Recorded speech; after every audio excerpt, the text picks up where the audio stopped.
Hola a todos, les doy la bienvenida a este proyecto que se llama Mujeres con Alas, en el que buscamos reconocer la iniciativa de mujeres mexicanas y de Centroamérica para preservar a las comunidades de las aves y pues fomentar el respeto hacia ellas y la preservación. Me gustaría empezar con una frase que encontré por ahí y es de un científico, un divulgador español que se llama Félix Rodríguez de la Fuente y tiene que ver mucho con el tema de hoy, que es platicar un poco sobre la conservación y la situación actual del águila real en el país. Y es que él menciona que un día estaba solo y había pasado un águila real. Y bueno, no solamente había brindado uno de sus penetrantes vuelos de caza, sino que había estado describiendo la más fantástica acrobacia en compañía de su pareja, ¿no? Porque él observa una pareja de águilas y entonces dice que ellos, colgados en el cielo, estuvieron como de 5 a 10 minutos, que realmente perdió la noción del tiempo porque pues él se quedó prendado de sus alas. Y bueno, en ese momento él pensó que quería volverse pájaro. Y es que para los que hemos tenido la oportunidad de ver aves tan emblemáticas, realmente observarlas en vida silvestre, pues es súper impactante y son especies muy, muy imponentes. Hola Denise, ¿cómo estás? Hola Mar, qué gusto verte. Bien, gracias. ¿Y tú Sí, cómo estás? lo mismo digo, pues entre paréntesis les comento que hace un par de años coincidí en un monitoreo con Denise y bueno, pues nosotros encantados con su buena vibra y su entusiasmo en el campamento, entonces realmente que esté con nosotros en este proyecto me da mucho gusto y volver a platicar con ella, bueno, siempre es como un agasajo intelectual compartir ideas con ella, ¿no? Me gustaría que nos pusieran de dónde nos están viendo. A lo largo de la entrevista pueden dejar sus dudas. Al final, Denise muy amablemente va a tomarse un tiempo para resolver nuestras inquietudes. Y bueno, pues sin nada más, me voy a tomar como un tiempo para presentarla. Denise Morales Perea es bióloga marina egresada de la Universidad Autónoma de Baja California Sur. A lo largo de su carrera ha trabajado tanto ambientes marinos como terrestres, pero siempre enfocados a proyectos de conservación. Y algo muy particular de Denise es que está sumamente interesada en la participación de las comunidades rurales. Entonces, esta experiencia la llevó a coordinar y a ejecutar el proyecto Especies en Riesgo, Águila Real de la CONAM, en la Reserva de la Biosfera del Vizcaíno. Como les decía, ella está interesada en implementar acciones que ayuden a transitar hacia la sustentabilidad de las comunidades rurales, así como talleres de educación ambiental. No me queda más que decir que como muchas de las mujeres que nos han acompañado en este proyecto de Mujeres con Alas, pues disfruta enormemente de las actividades al aire libre, particularmente del senderismo, además de ser una cinéfila y una melómana empedernida. Entonces, Denise, te damos la bienvenida, gracias por estar con nosotros. Hola Mar, muchas gracias. Gracias por la invitación y gracias a todos los que nos acompañan. Denise, para abrir la plática me gustaría preguntarte por qué te apasionan las aves. O sea, ¿qué fue lo que te llevó a participar en varios proyectos con ellas? Y si tú recuerdas en qué momento fue tu primer acercamiento con ellas, el momento en el que tú dijiste, yo quiero trabajar con aves. Híjole, más bien como la pregunta sería ¿por qué no gustarme las aves? ¿No? Se me ocurren muchas cosas. En lo particular, por ejemplo, es lo más cercano que tenemos a los dinosaurios. Eh, creo que son como unas fieles representantes de lo que es la libertad. Eso a mí me gusta mucho, ¿no? Como el hecho de que puedan volar. Digo, yo sé que no todas vuelan, pero es como de las primeras cosas que asociamos a las aves, ¿no? O sea, aves y vuelo. También me gusta que es un grupo como sumamente diverso. Lo podemos encontrar en casi todos los ambientes y pues son súper adaptables. Y también me gusta mucho que tienen comportamientos muy complejos. Me acuerdo que en la maestría llevé una materia que se llamaba Ecología del Comportamiento y la mayoría de los ejemplos eran con aves, ¿no? O sea, tienen una gama impresionante de comportamientos tanto reproductivos, territoriales. sus cuidados parentales o las formas más bien de crianza también son muy particulares, ¿no? O sea, es uno de los pocos grupos donde podemos ver como la crianza conjunta, ¿no? La crianza comunitaria. Entonces es un grupo súper interesante, además de que pues estéticamente también son muy llamativas, ¿no? Son bellísimas, de verdad las aves son como súper bonitas.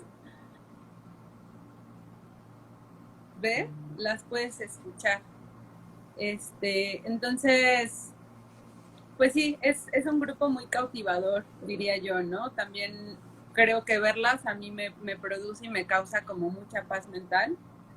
Y siempre son un reto y también comparto creo que un poco mucho contigo y con otros amigos que están en este mundo de las aves, es que ayudan muchísimo a mantener y a mejorar tu capacidad de asombro, ¿no? O sea, siempre te sorprende. Entonces, pues sí, me gustan un montón. Como el primer acercamiento que tuve, así como un primero como tal, no recuerdo, pero como que sí siento que me han acompañado a lo largo de mi vida. A mi mamá le gustan mucho las aves. Entonces como que desde chiquita siempre fue el, ay, mira el pajarito, qué bonito, y mira sus colorcitos, ¿no? Entonces yo creo que desde ahí como que las empecé a ver. Me acuerdo mucho también que cerca de la casa había un parque, que es un área natural chiquitita aquí en la Ciudad de México, Fuentes Brotantes, y ahí había un estanque con patos, ¿no? Entonces íbamos a darles de comer a los patos. Y luego también en algún camino de la escuela había una casa muy grande con un jardín que tenían gansos, súper bravos los gansos, ¿no? Pero me gustaba mucho verlos. Entonces, esa fue como creo que de las primeras veces que me llamaron la atención. Y ya como profesionalmente, pues sí, este acercamiento lo tuve como hasta la universidad. Eh, Hice una estancia de ornitología, que muy chistoso, llegué ahí porque había tomado clases con el investigador de ese laboratorio y me cayó muy bien. Y aparte la clase que tomé fue de estadística, entonces siempre me han gustado las mates y dije como, estadística, el profe me cae bien, pues vamos a ver qué hacen en su chamba de ornitólogo. Y no, pues ya, o sea, fue de ese vicio ya no he podido salir, ¿no? Qué padre, me llama mucho la atención porque varias de nosotras de las que hemos participado en esta serie de entrevistas de los miércoles, coincidimos en lo que dices, ¿no? En general ver aves se siente bien. O sea, ver aves está muy asociado a conectarte con la naturaleza, el bienestar mental. O sea, varias de nosotras hemos dado ejemplos muy peculiares de cómo las aves nos ayudaron a superar eventos no tan gratos en nuestra vida y pues básicamente eso, ¿no? Muchas de nosotras coincidimos en que mantienen viva nuestra capacidad de asombro, que son súper diversas. O sea, todos los ejemplos que tú nos has dicho habla de que son un grupo súper noble, ¿no? O sea, desde donde le veas les puedes llegar, desde la neurobiología, desde la ecología, desde la etología, o sea, un montón de cosas nos pueden brindar las aves, ¿no? Y esta historia que me recuerdas que nos estás comentando de tu mamá, me recuerda muchísimo a la primera entrevista que hicimos. Eh, Amelia, que es la persona con la que comparto este proyecto y que nos está viendo desde Querétaro, ella nos platicaba que en su casa siempre estuvieron presentes las aves, ¿no? Y que recordaba con mucho cariño cómo las cuidaban, cómo platicaban con ellas, o sea, se volvían como un elemento importante de su familia, ¿no? Entonces, creo que muchos de los que estamos conectados podemos coincidir en ese punto, ¿no? De ver aves se siente bien, o sea, ¿por qué nos gusta? Porque realmente te transmiten como mucha tranquilidad y buena vibra, ¿no? Entonces, Vival Daniel te manda saludos desde alguna azotea, veo que hay varias personas dejándonos saludos, entonces coméntanos de dónde nos están viendo. Y bueno, para dar paso a la segunda pregunta, nos gustaría escuchar qué has hecho con las aves, ¿no? ¿Cuál ha sido tu experiencia con el grupo? Uy, pues, no sé, yo creo que también estoy yo muy agradecida con ese grupo porque además de que es un grupo que me ha dado de comer, porque estoy muy afortunada de poder dedicarme o de que les he podido dedicar una gran cantidad una buena parte de mi vida, también me han llevado a conocer lugares impresionantes y personas bellísimas, ¿no? Entonces, pues creo que he hecho un poco de todo. Empecé como haciendo monitoreos, ¿no? Como generando esta información de ciencia base, ¿no? Como para ver las estructuras poblacionales, los estados de la población. Y empecé trabajando con aves marinas, particularmente con playeros y con anátidos migratorios. Entonces, pues trabajé mucha ecología de poblaciones. Luego, ya para la maestría, como que me empezó a gustar más la ecología de comunidades, ¿no? Ver cómo funcionaba todo, quién tenía qué papel. Y ahí trabajé cómo influye la fragmentación del hábitat en la interacción. Ahí eran como tres interacciones, ¿no? La interacción que tienen las aves con un muérdago, que es una planta hemiparásita, y a su vez, cómo esta interacción de las aves repercute de alguna forma en la incidencia de esta planta parásita en otros árboles, ¿no? Entonces, y al final, cómo la fragmentación del hábitat afecta o no todas estas interacciones. Y pues encontramos cosas súper interesantes, ¿no? O sea, de entrada es que las aves son como estructuradoras de comunidades, ¿no? De este tipo de comunidades. Encontramos que también obviamente se ven como muy afectadas por la fragmentación de hábitat y que también esta fragmentación hace que haya como sí más especies, pero muchas son generalistas. Entonces esto afecta como a la propagación de esta planta, ¿no? Entonces, pues bueno, también, pues ahora sí que la población de esta planta pues se ve afectada por la cantidad y el tipo de aves que hay y estas a su vez se ven afectadas por la fragmentación de hábitat. Y luego, pues ya empecé como trabajos de conservación. He trabajado como más tiempo en el área de las organizaciones de la sociedad civil. Y empezamos a hacer proyectos de conservación en ambientes acuáticos. Y son proyectos como súper complejos, ¿no? O sea, ahí me di cuenta que realmente el conservar a las aves puede afectar de buena forma a todo un sistema, ¿no? Incluso como incluyendo la parte social, ¿no? La parte de las comunidades. Entonces, trabajé, por ejemplo, mucho tiempo en Cuitzeo, en el lago de Cuitzeo, en lo poquito que queda ya del lago de Cuitzeo, tristemente. El lago de Cuitzeo tiene muchos problemas, ¿no? Y bueno, parte de esos problemas son la deforestación, como la pérdida del espejo de agua porque se asolva mucho, digamos que las que sufren esta disminución o este daño en el lago, pues son las aves migratorias, ¿no? Cuitzeo es un sitio de importancia para las aves migratorias. Entonces, bueno, como los problemas de Cuitzeo eran multifactoriales, digo, no pudimos atenderlos todos, pero tratamos, ¿no? Entonces trabajamos desde la parte alta de la cuenca en programas de reforestación, cabeceo de cárcavas, instalación de gaviones, y también trabajamos con las comunidades, ¿no? Instalamos como varias ecotecnias, obviamente hacíamos monitoreos de aves acuáticas para ver cómo se comportaban en el sitio y si las acciones que estábamos haciendo pues servían en algo, ¿no? Y ahí fue cuando me empecé a involucrar con las comunidades y pues ahí me di cuenta que pues esa es la primera línea de defensa que tenemos, ¿no? Y que tienen los ambientes naturales y obviamente las aves, ¿no? Las comunidades. Entonces, pues de ahí afortunadamente he tenido como oportunidad de colaborar. Bueno, después también anduvimos ahí en Uspae, ¿no? En donde nos conocimos, en donde estuvimos pues haciendo monitoreos y donde nos la pasamos muy bien, aprendí muchísimo también ahí, ¿no? Ahí pudimos ver otro tipo de problemas que tiene no solo este grupo, ¿no?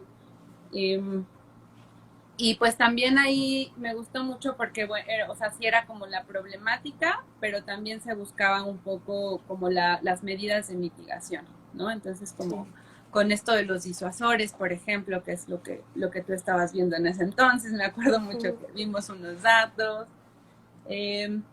Y bueno, también ahí eso me sirvió a mí para... Anterior a eso me habían invitado a un proyecto de Águila Real para buscar nidos en varios estados de la República. Entonces estuvimos haciendo una pequeña gira como por aproximadamente unos 2, 3 meses. Y pues nada, y nos íbamos a partes serranas y hacíamos estaciones de monitoreo para buscar nidos o ver individuos, ¿no? Entonces, pues así, desde ahí fue las primeras veces que vi un águila real. Cuando la vi de cerca fue como, no sé, de las cosas más impresionantes en el buen sentido de la impresión, ¿no? O sea, es como son súper grandes, son súper majestuosas, son muy fuertes, ¿no? Entonces, de ahí ya estuve súper enamorada de las águilas. Y luego, en el Istmo, cuando nos conocimos, pues nos tocó, bueno, a mí me tocó ver migra, ¿no? La migración de las rapaces también es, pues no sé, es de las cosas más conmovedoras que me ha tocado vivir. Y pues de ahí fue que me Porque, invitaron ya a... ¿Mandé? porque además me acuerdo que estabas en una área, o sea, en un cerro súper conservado donde pasa así toda la migración y entonces en, no sé, en 5 minutos puedes contar más de 30,000 individuos, así, vortex, así enormes de rapaces, entonces sí estuvo muy padre compartir ese proyecto y bueno, me causa como mucha curiosidad lo que dices del Águila Real porque yo las acabo de ver en febrero. En febrero fueron como lifer para mí y también me tocó ver una pareja y es que no cabía de la felicidad. O sea, primero de quedé hipnotizada ante ellas. O sea, son, como dices, no son majestuosas, son imponentes, son... O sea, te transmiten un respeto, pero así asombroso, ¿no? Entonces, eh, pues sí, coincido contigo en esa parte, ¿no? Son súper Sí, majestuosas. son súper bonitas, ¿no? Son, cuando la primera, de las primeras veces que las vi unas posadas, son gigantes, o sea, sí son muy grandes. Yo no pensé que fueran tan grandes, pero sí son enormes. Y bueno, ya después tuve la oportunidad de participar en este último proyecto, el proyecto GEF Especies en Riesgo. Es un proyecto que operaba PNUD, esta rama de la ONU, el programa para el desarrollo de las Naciones Unidas.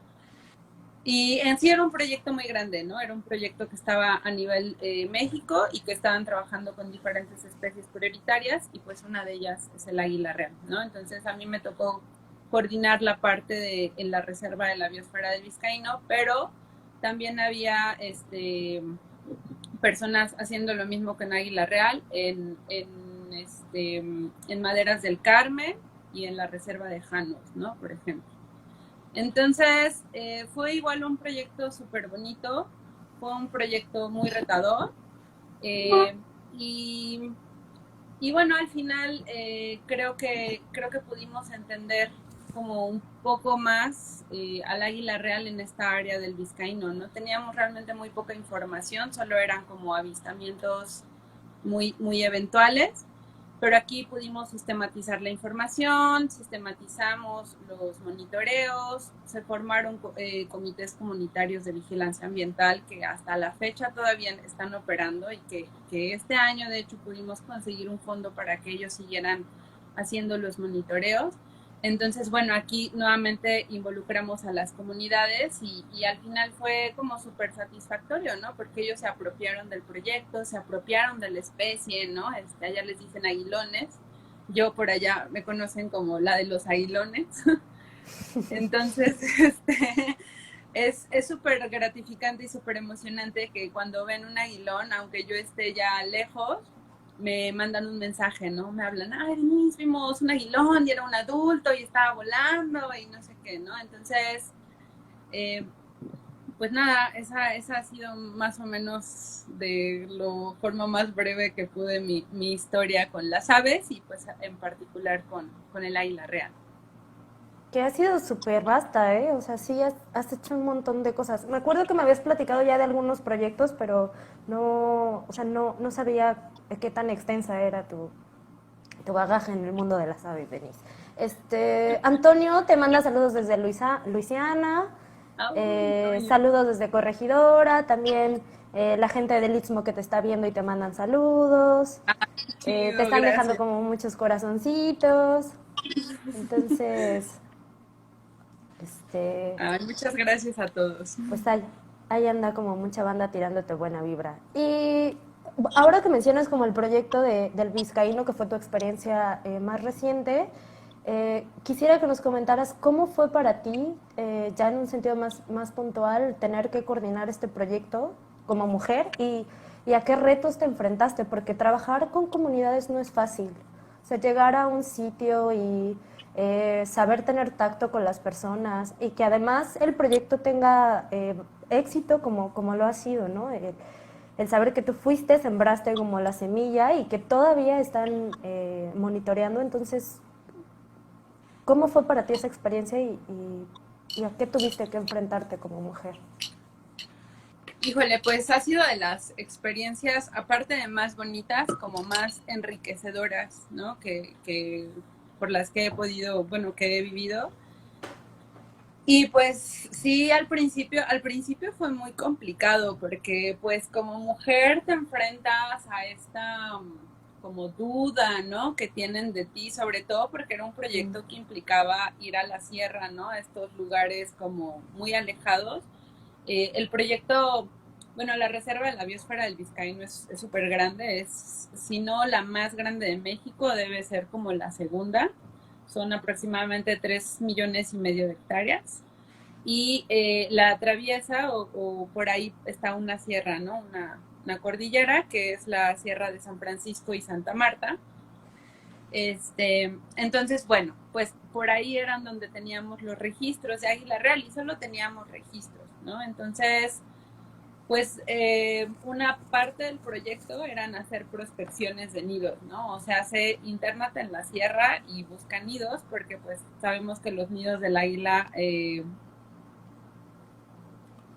acostumbradas a las zonas urbanas, pero estas que son como más de zonas no urbanas, pues sí están muy lejos o en acantilados. Entonces, pues sí, era ir a la sierra, era caminar, era estar días internada y aparte pues era con personas que yo no conocía. Entonces pues era de entrada esta duda de, híjole, pues es que es mujer, es de ciudad, ¿no?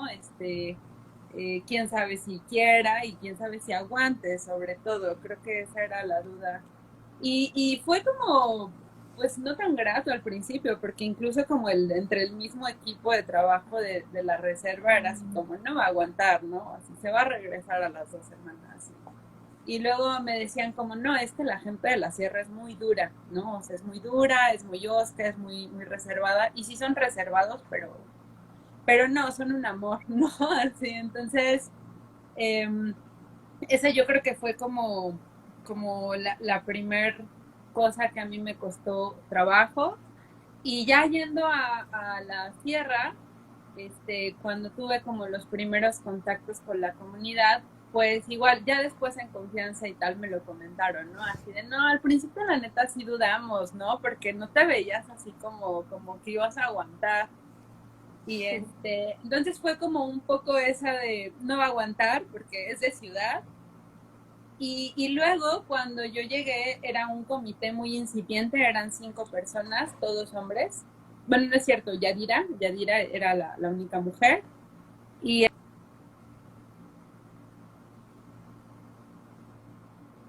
más personas, pero la mayoría hombres, porque pues digo, ahí como los roles de género están muy diferenciados todavía. Y pues los hombres son los que están siempre en campo, ¿no? Que van a buscar al ganado, que van a ver las cosas del agua, entonces pues eran los que en un inicio a mí me ayudaban como más. Y entonces pues era también la otra cosa que tal vez les gustaba un poquito a ellos, ¿no? Así de a ver cómo viene una morra que es de ciudad y que luego pues es morra y nos va a decir como qué hacer, a dónde ir, ¿no?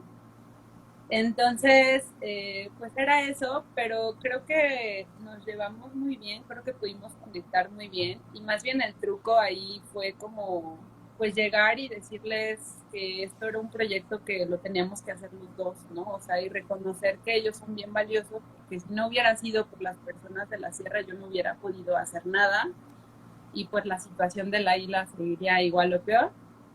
Entonces, creo que eso como me ayudó mucho, ¿no? Realmente a hacer equipo con ellos. Y pues nos internamos en la sierra y las primeras veces me acuerdo que la primera vuelta que dimos estuvimos como 5 días afuera y pues nos movíamos en mula, ¿no? En mula y caminando. Entonces, para la siguiente salida era así de, no, ya se va a querer regresar. Y no, así nos aventamos como 2 meses dando vueltas. Yo descansaba, salía 8 días seguidos, descansaba uno y seguíamos otros 8, ¿no? Entonces fueron 2 meses muy extenuantes, pero como muy bonitos, ¿no? Pudimos encontrar algunos nidos, no tuvimos la certeza de que ninguno de ellos fuera de Águila Real, como al final la hipótesis que tuvimos fue que realmente ese sitio probablemente lo usen más como paso migratorio y sitio de alimentación que de reproducción. Ok. Pero no por eso es menos importante, ¿no? O sea, es más bien como que sí tiene una importancia en una etapa de la vida de las águilas y más para las poblaciones migratorias.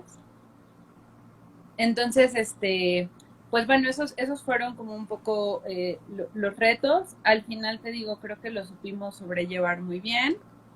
Y pues nada, creo que yo de la sierra saqué pues amigos y familia y sobre todo que ellos como que entendieron un poco, ¿no? Porque al principio era así de, ay, pero ¿por qué tanto amor por los aguilones? Y se llevan a nuestros chivitos y así, ¿no? Entonces, pues tuvimos que implementar muchas cosas, les empecé a ayudar con el seguro ganadero, hay un problema de sobrepastoreo en la sierra, ¿no? Entonces, pues también tuve que aprender de ganadería, ¿no? Yo cotorreaba un poco a mi jefe que le decía como, tú me trajiste con engaños, porque me dijiste que iba a haber águilas reales y estoy persiguiendo chivas, ¿no? Entonces, pues eso, ¿no? Como no decirles qué hacer con su actividad ganadera, porque definitivamente ellos saben muchísimo más que yo de eso, pero sí fue tratar de buscar la forma en la que la actividad tuviera como el menor impacto posible, ¿no? Entonces, me ayudaron muchísimo unos amigos ganaderos de Chihuahua, de un compañero que estaba haciendo lo mismo que yo, pero con lobo, ¿no?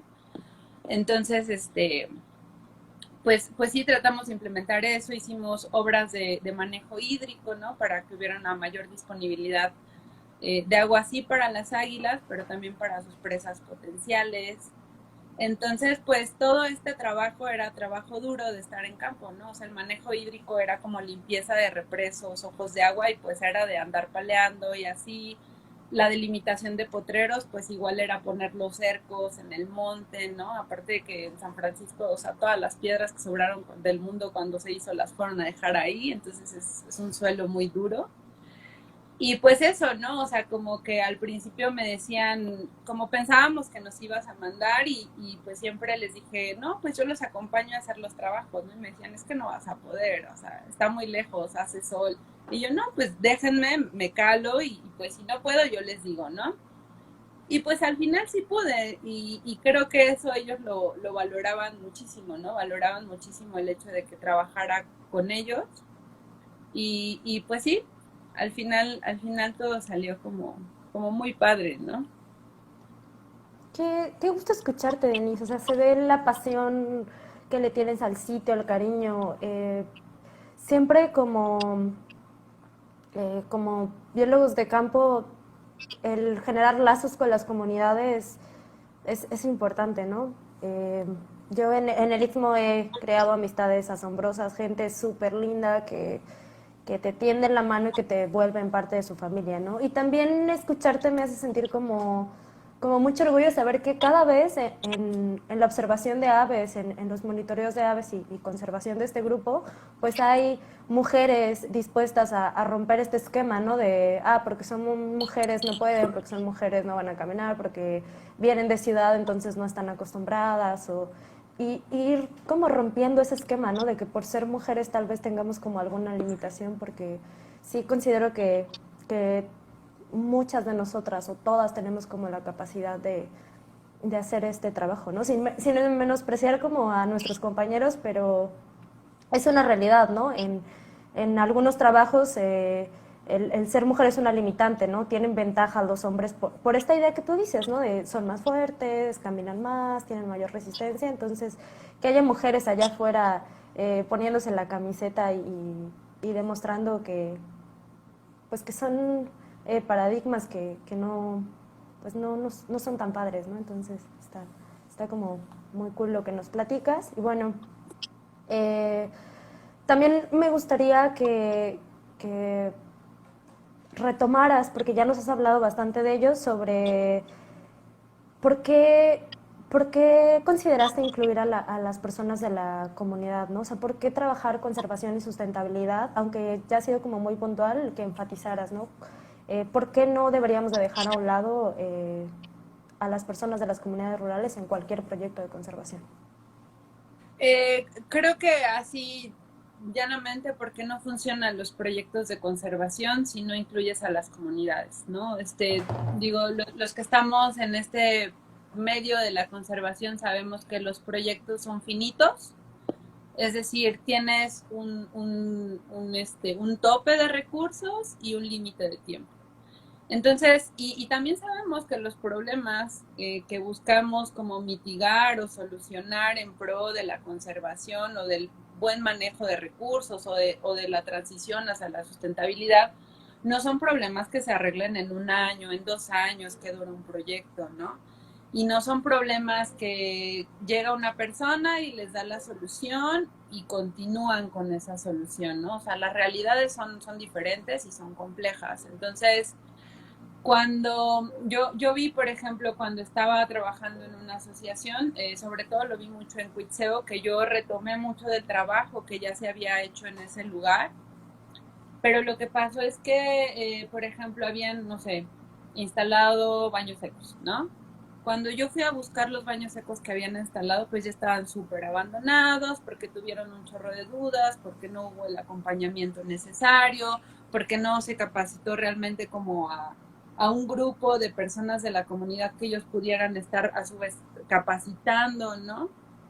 Entonces, o sea, como que el proyecto vino, se gastaron un chorro de recursos, fue un chorro de trabajo, se terminó el proyecto y se fueron, ¿no? Y ya, ahí se quedó. Entonces, creo que si no involucras a las comunidades, e involucrarlas es involucrarlas de lleno, o sea, no nada más es que te acompañen a hacer tus monitoreos, tú les pagues y ya cuando se acabe el proyecto, pues ellos no tengan ni idea de qué se hacen, ni por qué se hacen, ni cómo, ¿no? O sea, es como involucrarlos de lleno, desde cómo se hacen los monitoreos, cómo se llenan los formatos, para qué sirven los datos, eh, qué es lo que está afectando a la especie, qué es lo que ellos pueden, qué información les puede dar las diferentes cosas que ellos ven en su ambiente, ¿no? Porque ellos aparte también tienen un conocimiento impresionante, ¿no? O sea, creo que a veces la educación universitaria está sobrevalorada y los saberes de las comunidades como que no los tomamos en cuenta y de verdad es una mina, es un tesoro, ¿no? Como lo que saben. Entonces, muchos de los nidos potenciales o sitios de anidación potenciales que nosotros detectamos, pues fue obviamente por el conocimiento que tienen las personas de la comunidad, ¿no? O sea, hablando con las personas más viejas, también pudimos hacer como una historia, ¿no? De la población de las águilas reales, o sea, muy anecdótica, pero pudimos tener acceso a información que de otra forma no la hubiéramos podido tener. Y creo que cuando se involucran de verdad y no nada más por amor al arte, ¿no? O sea, también tiene que haber un beneficio para estas personas, porque digo, yo fui ahí a trabajar y recibí un sueldo por eso. Entonces, ellos también creo que tengan un beneficio, sí ambiental, pero pues también económico, eso hace que se apropien más del proyecto, ¿no? Y afortunadamente todavía hay algunos fondos que están dirigidos para las comunidades y los grupos organizados, entonces también fue trabajar un poco con ellos, organizarlos, ¿no? Organizarlos también para ver cómo, pues así como todos tenemos diferentes capacidades, allá es igual, entonces detectar quién es bueno pues para llenar formatos, ¿no? Es detectar quién le sabe mejor a moverle cosas de la compu, entonces enseñarle a usar el Google Earth, ¿no?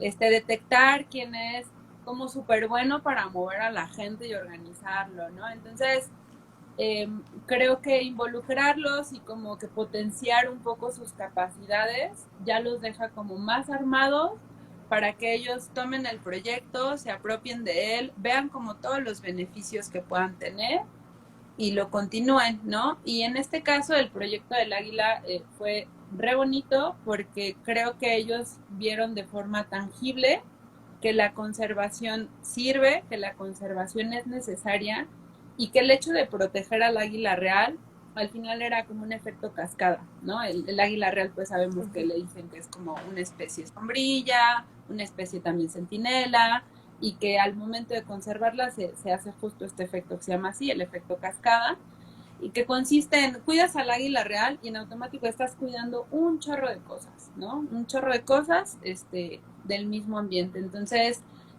por ejemplo, una de las problemáticas que había en la sierra es que, pues, no tienen tanto problema con el águila real y la ganadería. Tienen más problema con el puma, ¿no? Porque el puma, pues, se come a las chivas. Y entonces, pues, lo que hacían era envenenar los cadáveres para que cuando llegara el puma se los comiera y se muriera. Pero el águila real también tiene como hábitos carroñeros. Entonces, pues también a veces bajaba, consumía el cadáver envenenado y pues se envenenaba. Entonces, necesitábamos atender la problemática del puma porque el águila recibía también como un daño colateral, ¿no? Entonces, para esto empezamos a implementar el seguro ganadero. Y entonces te digo que fue como bonita la apropiación en sí de todo el proyecto, porque dijeron, va, o sea, de perder todo, porque el puma ataca y pues sí lo envenenó, pero al final sigue habiendo leones, ¿no? Allá les dicen leones. Al final sigue habiendo leones. A, pues sí mata a mis chivas, pero entra el seguro ganadero. Igual y no recupero todo lo que realmente valía mi chiva, pero recupero algo, ¿no? Entonces, también ellos, es una cosa mucho de confianza, ¿no? Yo confío mucho en ellos porque me lo demostraron un montón y hasta la fecha, si hay un ataque en la Sierra de León, me hablan, ¿no? Me mandan las fotos y ya ellos ya saben qué hacer, o sea, ya tienen como sistematizado este procedimiento de cómo vamos a reportar al ganado. Entonces ya me mandan fotos, descripción, edad, arete sin higa, todo.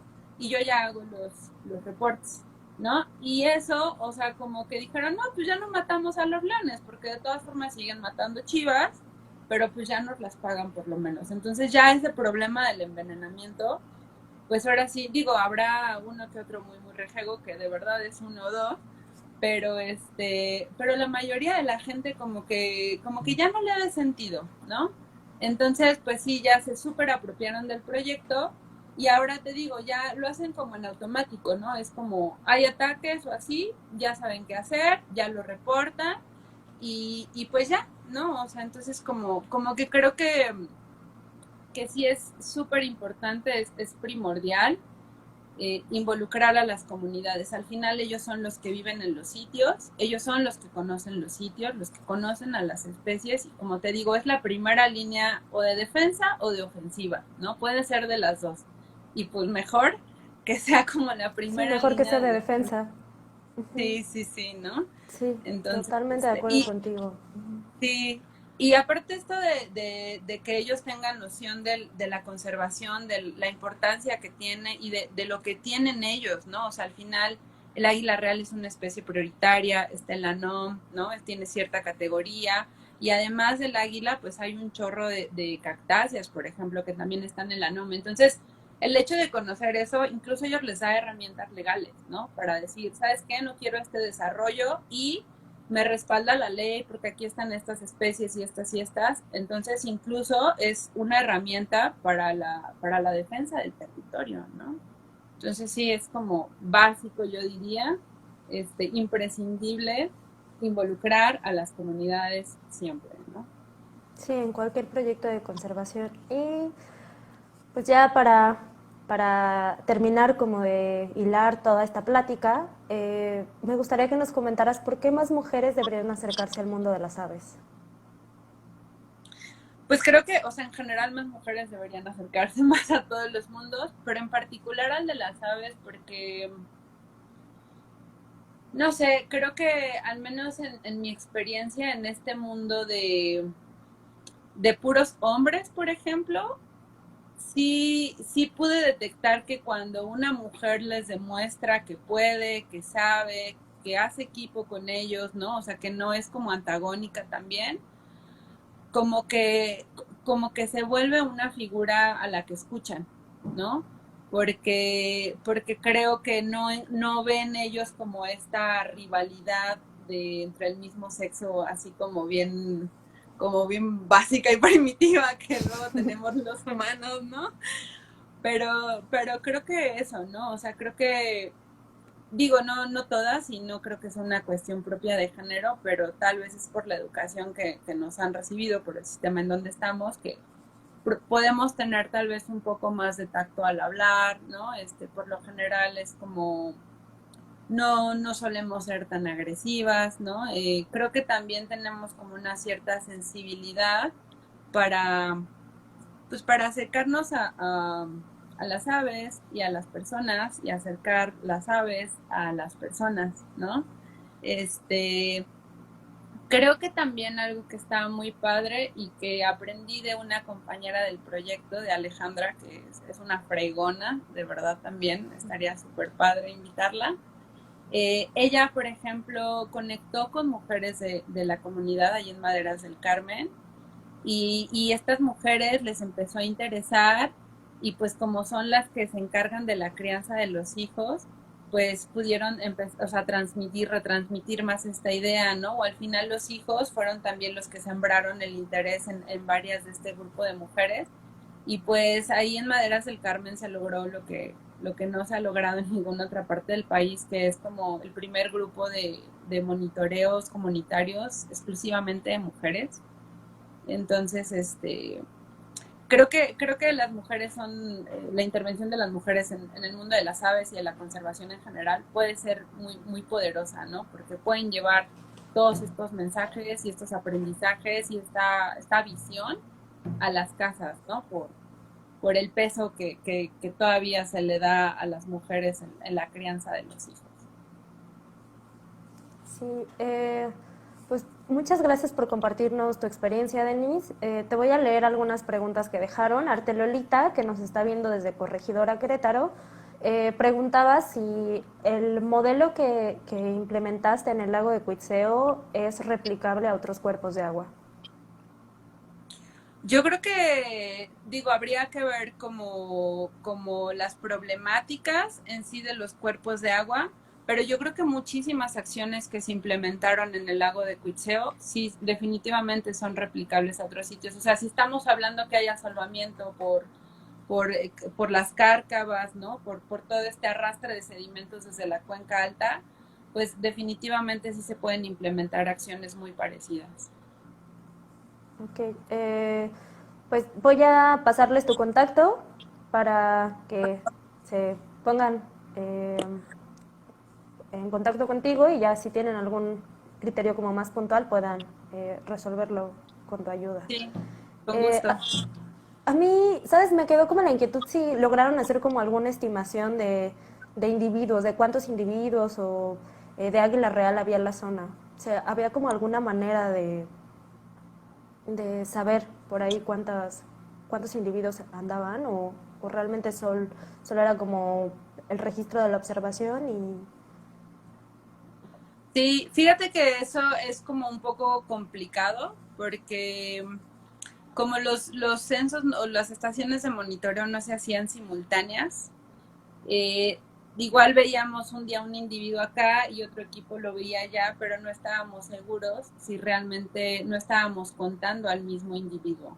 Entonces, así Okay. como un estimado poblacional, no pudimos tener, pero sí tenemos conteos máximos, ¿no? O sea, al menos en un día en donde pudimos hacer las estaciones de monitoreo simultáneos, pudimos observar este, tantos individuos, ¿no? Y al final no son muchos, o sea, fueron como más bien algunas familias, como alrededor de 6 individuos, pero realmente 6 individuos tomando en cuenta como el territorio que utilizan las águilas reales, que son territorios enormes, pues sí es como bastante denso, ¿no? O sea, sí es como una densidad alta. Por eso pensamos que es un sitio de paso, ¿no? Y Ah, claro. porque también nos compartieron alguna vez unos colegas de Estados Unidos que ellos marcaron con marcas satelitales, algunas águilas. Ellos registraron movimientos de águilas en algunos puntos de la sierra y esta águila bajó incluso un poco más hacia el sur, llegó hasta Loreto, entonces, y después regresó, ¿no? Entonces, como que pues sí, esto reforzó un poco más nuestra hipótesis de que el sitio es usado principalmente como paso migratorio. Okay. Pues bueno, si no hay más dudas, les agradezco a todos por haberse conectado. A ti, Denise, por tu tiempo. Me dio mucho gusto volver a platicar contigo. Te tengo como mucho cariño y guardo como recuerdos muy bonitos del tiempo en el Istmo. Y pues nada, o sea, animarlos a que nos escriban a Ecomashay. Tenemos en la página un apartado especial para mujeres con alas. Y que si conocen a alguna mujer que esté haciendo alguna actividad en pro de las aves, pues la nominen, ¿no? Queremos conocerlas y queremos reconocer la labor que cada una de nosotros está haciendo para marcar la diferencia, ¿no? Alguna vez lo dije que en Ecomashay y sobre todo en Mujeres con Alas creemos que somos una red de interacción en donde cada mujer es un nodo que le da cohesión a esta comunidad, ¿no? Entonces podemos llegar a moldear las interacciones con pequeñas acciones, ¿no? Cada acción suma y pues nada, no sé si quieras darnos un mensaje final, Denise. No, pues muchísimas gracias, Mar. Igual gracias por la invitación. Qué honor. Qué gusto también volver a verte. Yo de verdad también tengo muchos bonitos recuerdos del Istmo. Ahí conocí mucha gente que hasta la fecha pues todavía conservo. Muchas gracias a todos a los que nos vieron, porque pues no sé, digo, quienes me conocen saben que esto me apasiona, ¿no? Y si puedo compartirles un poquito del amor que le tengo a este grupo maravilloso, pues yo encantada y pues nada, o sea, si así como la pregunta del lago de Cuitseo, si en algún momento alguien tiene duda o piensa que podemos colaborar y justo hacer esta red más grande, pues encantada de la vida y pues nada, invitar eso, ¿no? A juntarnos, a hacer redes, porque más cabezas son siempre mejores, ¿no? Sí, claro. Y pues nada, me gustaría cerrar con eh, algunos mensajes. Nos dicen que tienes como logros admirables, pues que eres muy profesional, Denise. Te mandan felicidades. Pues Adisula dice que llegó tarde, pero bueno, vamos a colgar el video en la página de Comashay, en Insta y en Facebook para que las personas que no pudieron verlo pues tengan oportunidad de escucharte. Un saludo a todos y pues estén al pendiente. Nos vemos la segunda quincena para reconocer el trabajo de una mujer en Centroamérica en favor de las aves. Nos Vale, vemos. gracias a todos. Un beso. Bye.